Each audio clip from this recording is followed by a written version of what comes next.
Donald Trump obviously gave that inaugural speech and he listed a whole series of things that he wanted to do. And then immediately the White House put out a very succinct list. Is that a sign that the second Donald Trump presidency will be much more focused and efficient at getting things done? Yeah, I think it will be. And I think that might actually be a bad thing for critics of the president and people who are going to oppose him on a lot of policy, because in the first Trump administration, for example, if we're looking at the issue of immigration, you had this rather sloppily unfurled sort of quote unquote Muslim travel ban. And the way that that was handled was, I think it would be charitable to say it was unprofessional.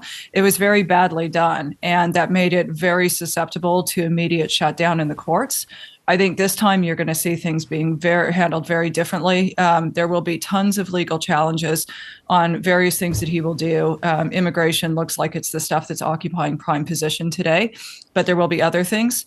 And I suspect that this time you're going to see that that was handled much more professionally, and a lot of what he's doing is going to be less susceptible to legal challenge, although some of it, of course, still will be. Yes, I think there might already be some legal challenges to certain parts of the Trump agenda that have been lodged and filed today. What did you make? Donald Trump also appealed, as many presidents do, to the idea of American exceptionalism. He's going to rename the Gulf of Mexico. The Gulf of America. Spoke again about planting a flag on Mars. Are these big focuses, do you think, for Donald Trump this time around? I don't know what's in Donald Trump's brain, so I cannot really say what's a big focus for him. What I will say is that the changing of the name of the Gulf of Mexico to the Gulf of America, when that has been tested against various other ideas, including basically making Greenland part of America, it pulls pretty badly, including amongst his own supporters.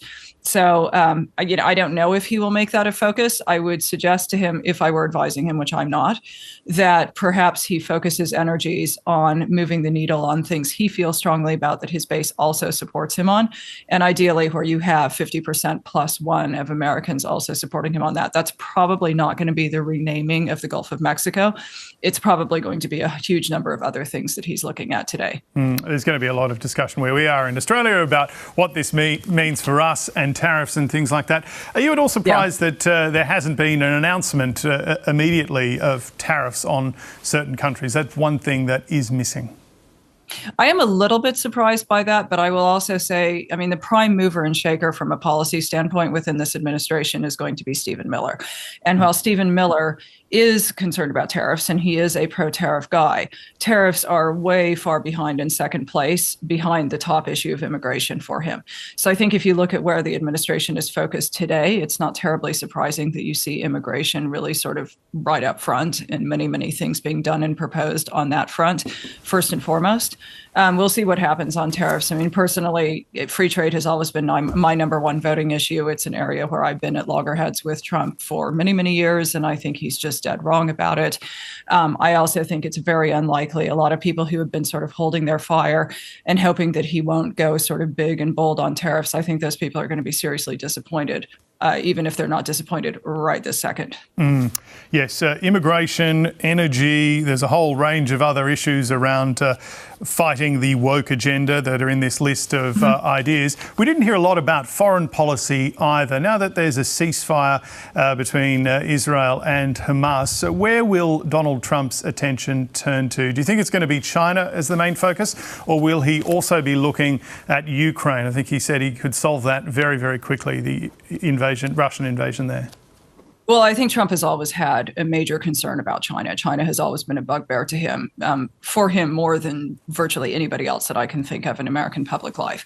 So I don't think that China is going to get a pass here. But I think in general, the thing to understand about Trump and sort of Trumpist foreign policy, I think this is probably going to come as a little bit more of a surprise to Marco Rubio than it should. The incoming Secretary of State is somebody who's much more pro-engagement, has been labeled as sort of a neoconservative and a bit more hawkish previously. The thing to understand about Trump and Trumpist foreign policy is that he is more of a sort of isolationist stroke realist, which means that he's not going to be as inclined to sort of have America taking this leadership role and, some would say dictating to the rest of the world. Others would say leading and setting a good example. And I think what that probably means is, I don't know what deal gets cut with regard to Ukraine, but I would assume that the incoming administration is going to be far less supportive of Ukraine going forward than what previous administrations, including even the first edition of the Trump administration, were. I think in general, he is not somebody who particularly feels that America needs to be engaging internationally.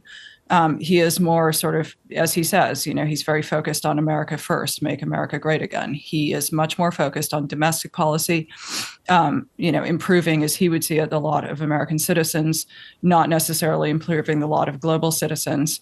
And I think that's what you should expect to see with regard to foreign policy moving forward. Yes, he was quite clear on that in both speeches he gave today. Liz Mair, thank you so much for your time with us this morning.